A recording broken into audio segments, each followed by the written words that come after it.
Good evening, ladies and gentlemen. You are welcome to Translation Interpretation. I'm Turo David, translator interpreter from Sales Professional Department.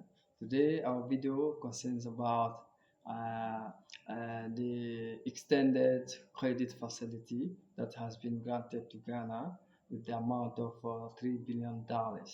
So now this program is from IMF in case, for example, a country has a problem of balance of payment, the inflation is higher than 40%, the depreciation of your currency is 50 or more than 50%, the IMF can take a decision, or the country can request from IMF to grant this kind of program to the country with the specific amount.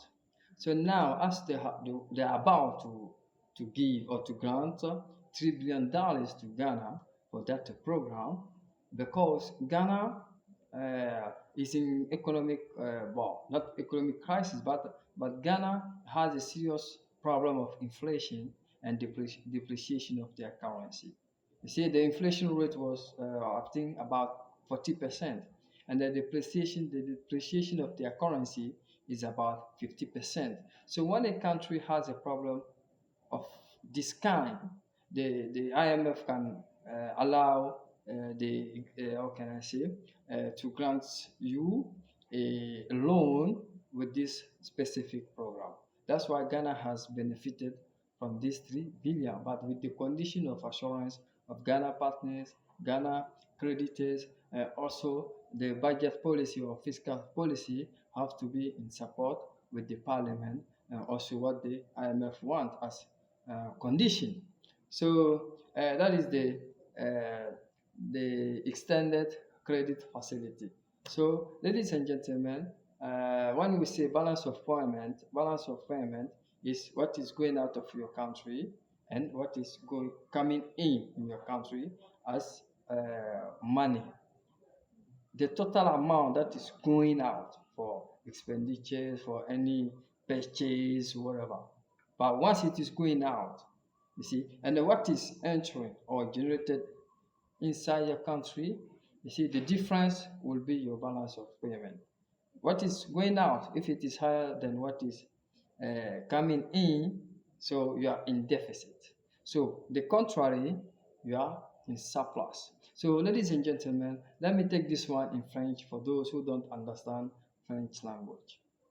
So, bonsoir mesdames et messieurs, vous êtes les bienvenus au programme de traduction et d'interprétation. Je m'appelle Touré David, interprète traducteur du département professionnel du CEPS. Donc aujourd'hui, notre vidéo concerne la facilité élargie du crédit que FMI a accordé au Ghana par requête, c'est-à-dire par demande. Mais bon, ce programme, c'est un programme spécial aussi des IMF, sinon nous savons tous que le Ghana est endetté, tu vois, auprès de FMI, de telle sorte que il y a eu des reproches, je crois, l'année passée ou bien il y a 2 ans. Donc, vu qu'il y a eu beaucoup de dettes, pourquoi encore il va et puis on nous donne l'espoir, on avance même, tu vois, comment on appelle ça, des conditionnalités pour répondre à leurs crédits afin qu'ils en bénéficient. Parce que ça, c'est un autre programme spécial pour des cas exceptionnels de crise. Par exemple, au Ghana, l'inflation a été élevée jusqu'à 40% et que la dépréciation de leur monnaie était jusqu'à 50%. Donc, par conséquent, ou économiquement, ils ont un problème de balance de paiement. Donc, un pays qui est dans ce genre de situation économique très pire comme ça, non, pas très pire, un pays qui est dans ce genre de situation économique, comme ça, donc il ne peut pas se permettre de régler les dettes. Donc c'est pour ça qu'on y accorde ce programme, on y accorde cette dette provenant de ce programme. Donc ce qu'on appelle la facilité élargie du crédit, c'est quand tu as des problèmes de balance de paiement. Donc en anglais, ça c'est Extended Credit Facility. Extended Credit Facility.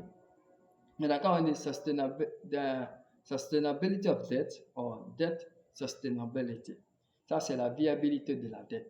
La viabilité de la dette, ça veut dire quoi? C'est la capacité à rembourser la dette. Tu vas te montrer que tu peux bien gérer la dette et que tu peux générer des revenus. Sur des revenus, il y a des intérêts. Au niveau du service de la dette, il y a l'amortissement de la dette plus l'intérêt de la dette. Donc, en prenant la dette, donc tu vas montrer comment tu vas gérer la dette.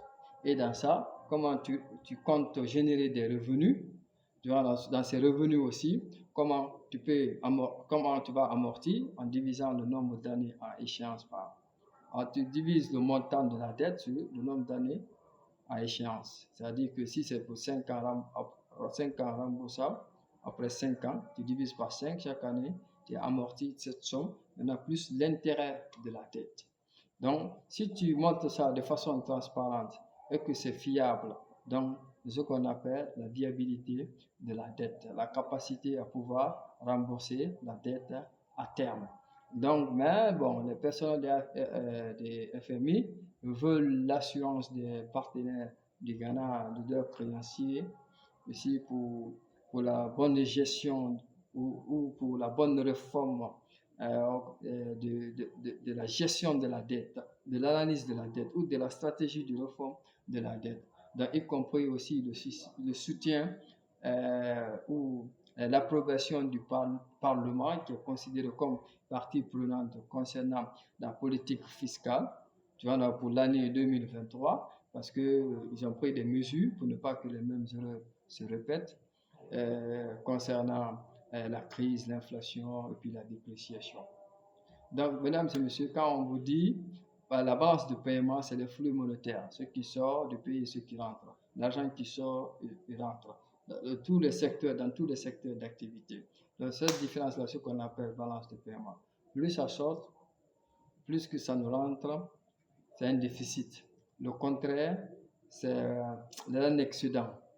Donc, quand un pays a ce problème et voit aussi la valeur de leur monnaie, c'est-à-dire que par exemple, le Ghana Cedi, la semaine passée, était déprécié de telle sorte que c'était élevé jusqu'à 50% par rapport au dollar. Donc, quand vous êtes dans ce genre de situation, on peut recourir à ce programme, dans la facilité élargie du crédit. C'est ce qu'on appelle Extended Credit Facility. Donc, mesdames et messieurs, c'est la fin de notre vidéo. Prochainement, on va essayer de continuer avec d'autres thèmes, d'autres organisations et d'autres programmes. Je vous remercie.